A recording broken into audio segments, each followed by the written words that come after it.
एक ही नारा गूंज रहा है,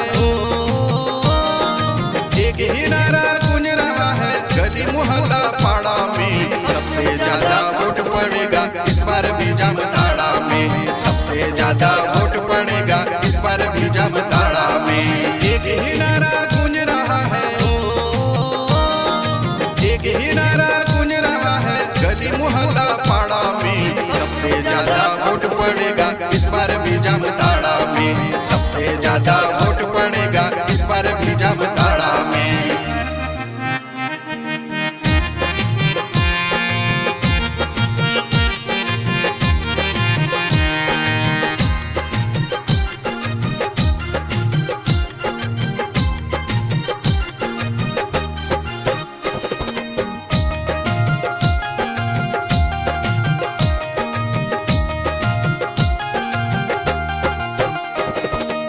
स्कूल कॉलेज खेत खलिहान बालिग जहाँ पाया, मतदाता सूची में सबका नाम चढ़वाया।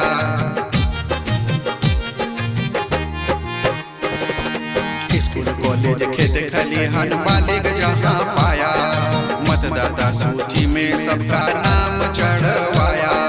गिनती में ना वोट पड़ेगा,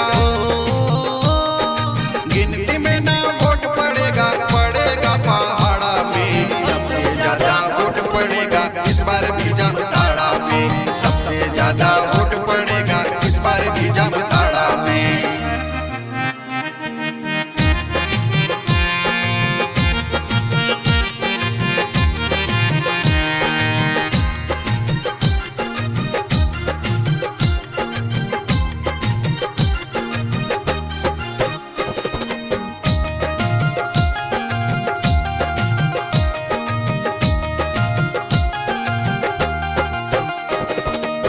SBEP ने अभियान चलाया, मतदाता जागरूकता ऐसा फैलाया। SBEP ने अभियान चलाया, मतदाता जागरूकता ऐसा फैलाया। अब की वोटर नहीं बिकेगा, अब की वोटर नहीं बिकेगा, काजू और छुहाड़ा में सबसे ज्यादा वोट पड़ेगा इस बार भी जामताड़ा में, सबसे ज्यादा वोट पड़ेगा इस बार भी जामताड़ा में।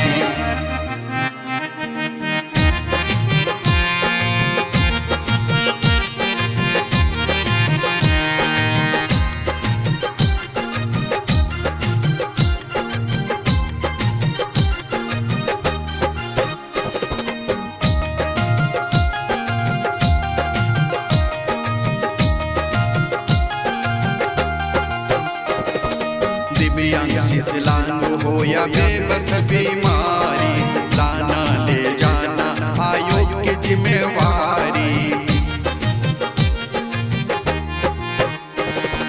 दिव्यांग विकलांग हो या बेबस बीमारी, लाना ले जाना आयोग की जिम्मेवारी। अब न कोई दाम लगेगा, अब न कोई दाम लगेगा, टैक्सी टेम्पू भाड़ा में सबसे ज्यादा वोट पड़ेगा इस बार भी जामताड़ा में, सबसे ज्यादा वोट पड़ेगा इस बार भी जामताड़ा में। एक ही नारा गूंज रहा है, एक ही नारा गूंज रहा है, गली मोहल्ला पाड़ा में सबसे ज्यादा वोट पड़ेगा इस बार भी जामताड़ा में, सबसे ज्यादा